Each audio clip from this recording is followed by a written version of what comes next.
Gil McGregor here with Kyle Irving. It is a momentous occasion. There was a soundbite about it, but we had to talk about it. Shai Gilgeous-Alexander is the most valuable player of the 2024-25 NBA season. Hamilton, Ontario's own, the native, UK, to the Clippers, to the Thunder. Now he's MVP. KI, one, how you feeling? How you doing? Could you believe that we're actually here talking about Shai? I know we predicted it earlier in the year, but to see his whole career, which we'll talk about, that it's gotten to this point 7 years in is wild.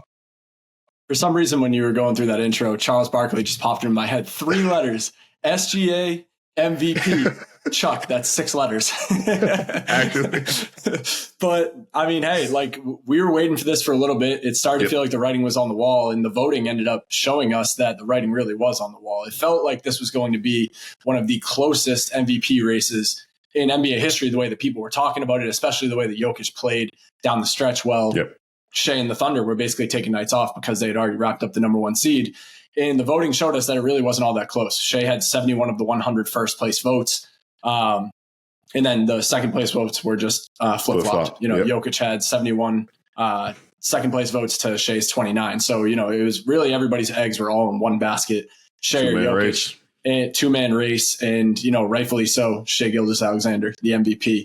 You and I both predicted it in the preseason pod, which is really cool. But just to see him, it's really hard to go from being the runner-up MVP last year to outdoing somebody who averaged a whatever it was, almost 30-point triple-double. It felt like, but that just goes to show that.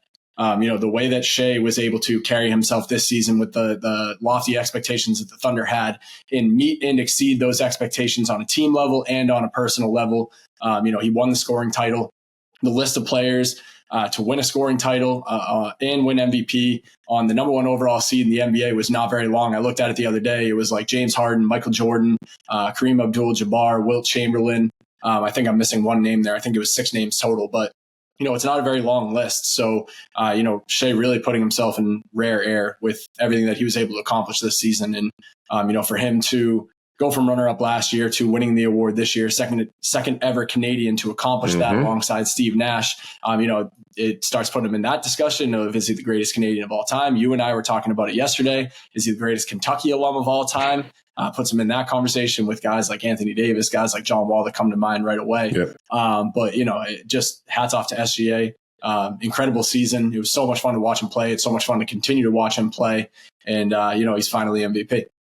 Yeah, and it's funny because when we were talking about this, and I do want to talk about the season itself, but the journey is the coolest part, I think, for you and I. And it's pretty cool that, our first full season covering the league was his rookie season. So we were rookies the same year, essentially. And that was one of the guys that we followed closely because the first thing we did was cover NBA Canada. So it just so happened to be his rookie season in the league was also the same year that the Raptors won a championship. 7 years later, he's looking to win a championship.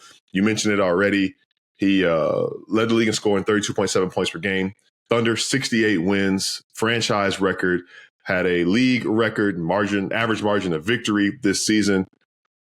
13 games of 40-plus points, including 4 50 balls and like a 20-game span this year. So just thinking about the things that he's done and the player that he has become, I was high on him 7 years ago. You were high on him 7 years ago. We were higher once he made it to OKC and it became his team. But to be honest, I don't think anybody would have predicted this. Like, bona fide superstar. At the time of recording, they are 7 wins away from an NBA title. Will be the first in Oklahoma City history. They've won one technically as the Sonics, but still trying to get back to the finals for the first time since 2012. And the other part of the discussion, too, that needs to happen in the conversation now, too, he joins that long line or that short line. Kevin Durant in 2014, Russ in 2017, now Shai. There's a conversation of where he stands all time in Thunder lore as well. I think if he wins that championship, puts him up a notch as well. Thinking about those guys, NBA 75 all-time greats, but he's right there as well. And like now he's an MVP. He is an all-time great because there aren't that many guys who have won that award. So to just say that and thinking about the body of work and then taking a step back and thinking about what we saw from this scrawny rookie for the Clippers who earned his way into the starting lineup on this pesky Clippers team that was an 8 seed that made the 1 seed Warriors sweat a little bit and then was the big piece in that Paul George trade. So to think about how far we've come from there to now, it's pretty wild to think that, again, Shai Gilgeous-Alexander is an all-time great. He's an MVP. Yeah, that's one of the moments that, like, to me, and obviously clearly to the Thunder as well, that sticks out was that series against the Kevin Durant Warriors in 2019, the team that ended up losing to the Raptors in the NBA Finals. Like, Shai had some moments in that series that made you go, oh, okay, this guy is more than just, a back-end lottery pick that might be a solid contributor to a team, the way that it felt the majority of his rookie season. Like, it was like, okay, this kid has some pop. Like, he pops off the screen. I know you went back and read some of the stuff that you had written on him, back during his rookie season. And like you said, obviously we were watching him very closely and writing on him a lot for NBA Canada. So, to see him go from like being this guy that was like, oh, okay, he pops off the screen a little bit. Like, he's pretty tough to cover. He's got that start, stop.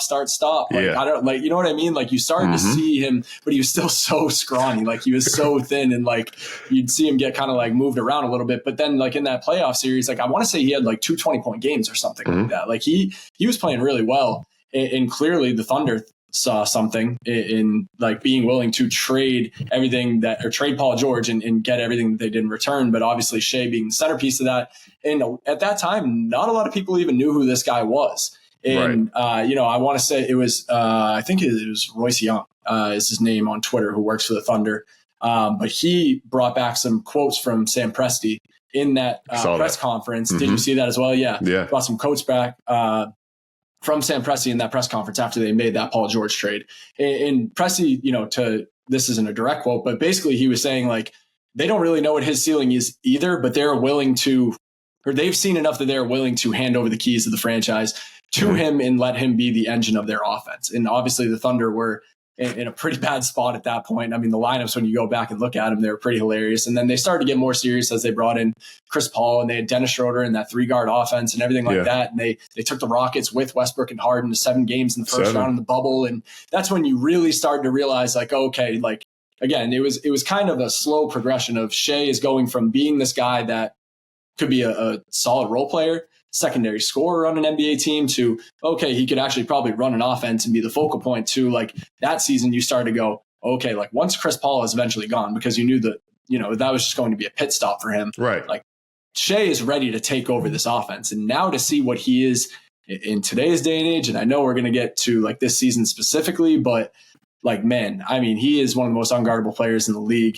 Like you said, 32.7 points per game. He's the first guard, I think, since James Harden I guess if you consider, it depends on what you consider Luka, but to, lead the league in scoring, again, just a remarkable trajectory for Shai, going from a player that not many people would have expected to become this guy to, like you said, becoming certified one of the greatest players in NBA history by winning an MVP.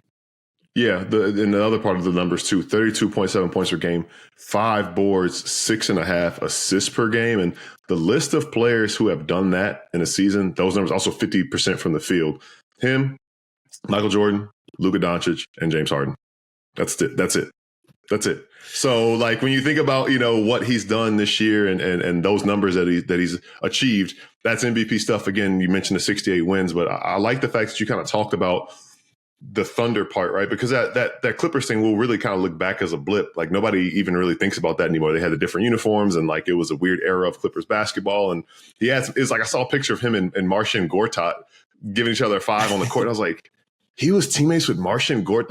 Like that is such a weird year and everything. But again, like he also went against Pat Bev in practice and Avery Bradley in practice, and thinking about what that would do for a young guard. Avery Bradley, man, that's crazy. You have no choice but to get better at the things that you do when you're in those positions. And thinking about getting to OKC in that season with Chris Paul and with Lou Dort on a 2-way contract back before they figured out the rules for 2-way contracts. And he's only playing with the team, not even practicing with the team. And that team was so fun. And Shai kind of having those breakout performances, made a big shot, I remember, down the stretch in one of those playoff games. And he really kind of got to check all the boxes of like the things that we talk about, the lessons that are learned from players in the playoffs. He got a chance to get those in situations where the leverage wasn't as high, right? So like after year 1 and 2, he had already basically played in so many big games and big moments where the pressure wasn't really on him. Like they're playing with house money. That team, that Thunder team had a 0.2% chance of making the playoffs, or they were given that by the ESPN index, made it as a 5 seed. And the year before he was a rookie on an 8 seed. And then that's when they blew it up in OKC, and things were bad. They were taking on bad contracts for all the draft picks that they've used to rebuild this roster. And the thing that I look back to, and it's a good, crazy video. After he signed his extension with OKC, I think it was 22. They asked him about it before the 22-23 season.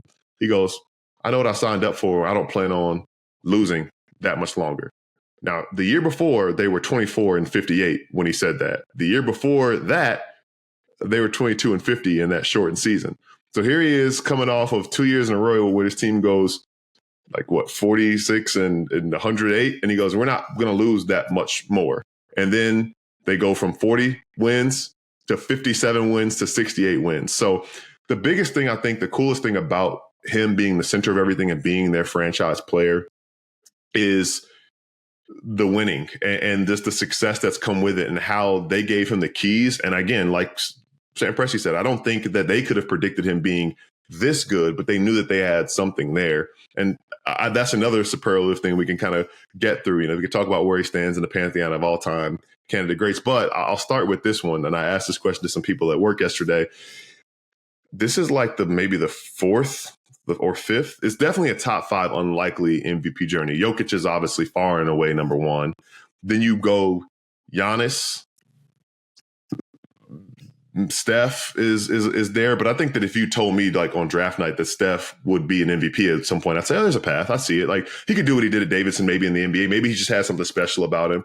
But thinking about that, there was one other name aside from Giannis, Steve Nash and Shai and Steve Nash. Yeah, Steve Nash. Yeah, duh. Steve Nash. If you had told anybody that the kid from Santa Clara was going to eventually be an MVP, they'd probably be like, how? But I think right there, Shai is right in that 4 or 5 range between him and Steph. So thinking about that, and at this point, we're talking about all this stuff.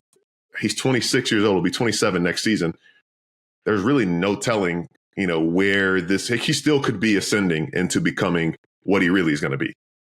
Yeah, that's probably the scariest part is that like he's already at this point and he's going to continue to get better because he's already continued to like refine certain areas of his game. He's always had the shiftiness, but like coming into the league, like he was one of those athletic guards, lanky guards, Kentucky guards that's like you're willing to roll the dice on him because there's been enough success stories for Kentucky guards, but like he still had to figure out the jumper. He still had to like refine his handle. The defensive end, he had to put on weight to get better defensively. Like on top of leading the league in 20-point games, 30-point games, 40-point games, 50-point games, scoring, total points, all of that. He was also second in the league in steals. And I want to say he led the league in steals last year. I don't know if that's correct or incorrect. But we'll fact check that real quick. You know what? I got his B-ball ref page up right here. And he averaged 2 a game. He didn't lead it, but he averaged 2 a game. He did not. Still. I think there was a point where he was leading the league in steals, but like he's getting it done on the defensive end as well. And obviously, like the steals isn't the only metric that he was right there because De'Aaron was by a like percentage point. So like it was like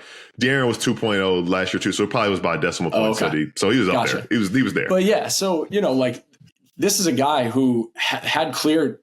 Like, I don't want to call them flaws, but just like areas of his game that he had to work on coming out of college and continue to work on those each step of the way in the NBA. And like, I just remember also too, like us having discussions in the office. It's like, is he a point guard? Is he a shooting guard? Like those types of things are tough to figure out too. Obviously it's a little bit different now with the way that the game has changed positionless and everything like that. But like, he was kind of a true combo guard, and I guess he still is, but like, it was like, can he be somebody that is good enough at passing the ball to run an offense from the point guard position? I mean, obviously, like even at that time, it was like, can he even score the ball enough to be a 2 guard at that? Like, you know what I mean? So it's just really cool to see like that type of development for him to turn into this caliber of player. And I think that goes back to the question that you asked originally of like most unlikely MVPs. Like Jokic is in a category of his own. Giannis is almost in that same category. Like Shai was still a 5-star prospect, full ride to Kentucky, a one and done guy. Like, it's not like this completely caught everybody by surprise that he was eventually able to get to this. But I mean, even Chris Paul said it, I think it was like the other day, or maybe it was earlier this season. Like he was like, I knew midway through that Oklahoma City season that Shai was going to be, all-star, like everything like that. Like he was like, I did not expect him to turn into this. And I think that's really, even the Thunder, like Sam Presti was willing to admit that. Like that's kind of the sentiment across the board, right? It's like everyone knew the kid had the work ethic to become something special, but to turn into seriously, like probably the most unguardable one-on-one isolation player in the entire league right now, maybe Jokic aside just because of his size. Right. Like that is something that if I had said that to you when we started this job 7 years ago and we were covering him during his rookie season, like we would have, if you said that to me, I would have laughed you out of the office. Seriously. Yeah, for sure. Imagine if that was a sticky note. That would have been sticky note material. Like, oh, he's going to be the most unguardable player in the league in 70. Like that would have been more outrageous than what we said about Terry Rozier All-Star. Terry Rozier All-Star. There's some people that I'm not going to put under the bus. I did put Wiggs Hall of Fame up there, but he did make an All-Star and won a championship, and that was kind of what I saw as a path. I saw the Mitch Richmond path. Didn't quite get there, but that being said, because there was at one point where it was like a discussion: is he the best Canadian in the NBA right now? Is it him? Is it Jamal? Is it Wiggs? Again, he's in a tier of his own now, and that kind of brings me to where we can wrap here as we're talking about Shai. Is he a championship away from surpassing Nash? Because I know Nash has two, as the greatest Canadian ever play in the league. Is he a championship away from becoming the greatest Kentucky Wildcat to play in the league because he's the first MVP in school history? I don't think I'm not qualified enough to talk about just, the Connor McDavids and people of the world to say where he is among all Canadian athletes in the world right now.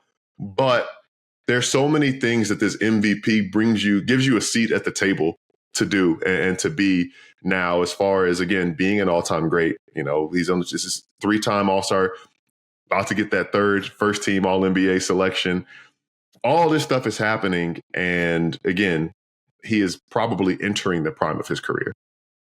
Yeah, I don't know if I'm the most qualified person to answer the greatest Canadian of all time debate because, one, I'm not Canadian. Two, Steve Nash is my favorite player of all time, and I literally keep his rookie card in my car. Like that's the level of respect that I have for Steve Nash. But he's well on his way, man. Like MVP in a championship is up there with 2 MVPs in my opinion, and he gets Finals MVP if they win, right? Right, and then adds a Finals MVP to it too. So all right, 2 MVP awards and then a championship. Like I would actually, and this is part of Steve Nash being a pass first person, not even just like player, just pass first person. Yeah. Like I could see Steve Nash outright saying Shai Gilgeous-Alexander is the greatest Canadian of all time if he wins a championship and MVP this year. Like he would have no problem passing off those props, which is also like, that just speaks to Steve Nash, the type of person that he is. But, from just like a pure dominance standpoint, like it's tough to compare the two because they are so different in terms of play style and the era that they played in.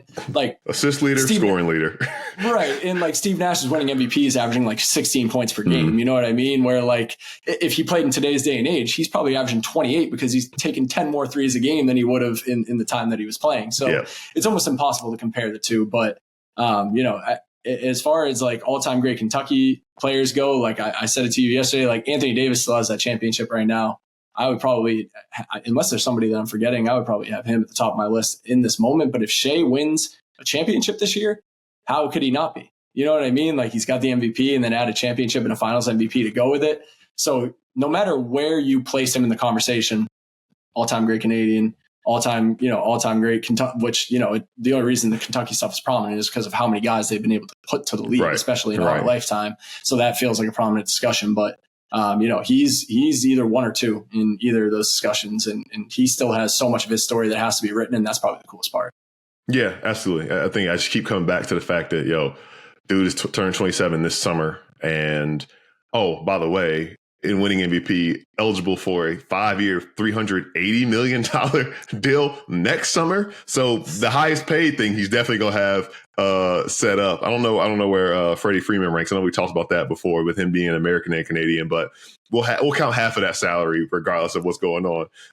But all these things that are awesome. Got his own shoe that's soon to come out too. So thinking about not only like, again, the biggest thing, which I'll wrap here, and obviously MVP is a superstar accolade, but there are times where like, Jokic, a 3-time MVP, doesn't necessarily have the pop culture cachet. And you got Shai in Drake videos. We got him, with his own sneaker with Converse. We see him everywhere, and the marketability and just the fact that he is an icon in every sense of the form, I think is quite possibly not the coolest part about it. The coolest part is seeing him go to work every night on the court, but to see it respected and appreciated the way that it has been, I think it's just awesome to see because, again, we've been watching it from day one to now. And because we couldn't predict where we got to this point, it's impossible to predict where it goes from this point forward.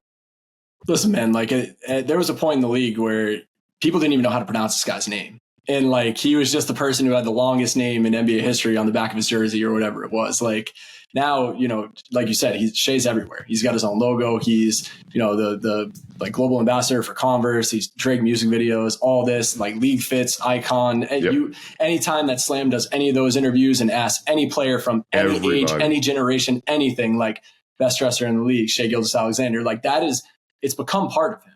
And it's become part of like his whole, like, I hate this word so much, but like his whole like aura, like that's like it really is just like it all feeds into that. And like that plays a role in it too, man. And beyond all too, like something that I realized that like neither of us really mentioned, maybe like a little bit, but like it would have, and Shaq brought it up when they were interviewing him for the MVP thing last night, which probably not the best timing, but like there was a moment where it's like, all right, well, like if he ever wants to get serious and win, he's got to leave OKC. And like in today's day and age, like how many times, and I'm not even calling out, you know, who I love Kevin Durant. He's one of my favorite players of all time, but like, that's kind of what people cling to, right? It's like, oh, superstars bounce around all over the place now. They're just picking situations and whatever, yada, yada, yada. It's like, no, like this guy, like was there from the ground floor of the OKC rebuild, saw it all the way through. Like you said, mentioned played games with Al Horford. Right. Yeah. Yeah, exactly. And, you know, like, got to that point where it's like, we're not going to be losing games much longer, and then actually stood on business and stayed there through the thick of all of it. And now is the number one main reason. I don't care about all the draft capital they have, all the moves Sam Presti made, everything like that is the number one reason why that is the best situation in the NBA today. And it's because of all the work that he put in to get to that level, to get to the level that he's at right now, that MVP level. And that's why OKC is a threat to win the title both this year and 10 years to come from now, the minute that he puts pen to paper. Yeah, 100%. So, you know, we usually do shouts at the end of the show, but we did a shout out for the entire show. Big shout out to Shai Gilgeous-Alexander, your MVP of the 2024-25 NBA season. Canadian invented the game, and now we have our second Canadian MVP. And of course, we had to talk about it on NBA Soundsystem Canada. So I hope you appreciate the bonus episode. Keep this locked in the feed, because either next or after this, whatever one you hear, you're going to hear our full show talking about the conference finals. Shout out to this fly that just flew in the air. It stayed away for the entire show until just now. We knew that I was wrapping up here, but back to your regular scheduled program, same place, same time next week, until we get another big time honor for one of the many Canadian stars in the NBA. For Kyle Lowry, my name is Gil McGregor. Appreciate you tuning in.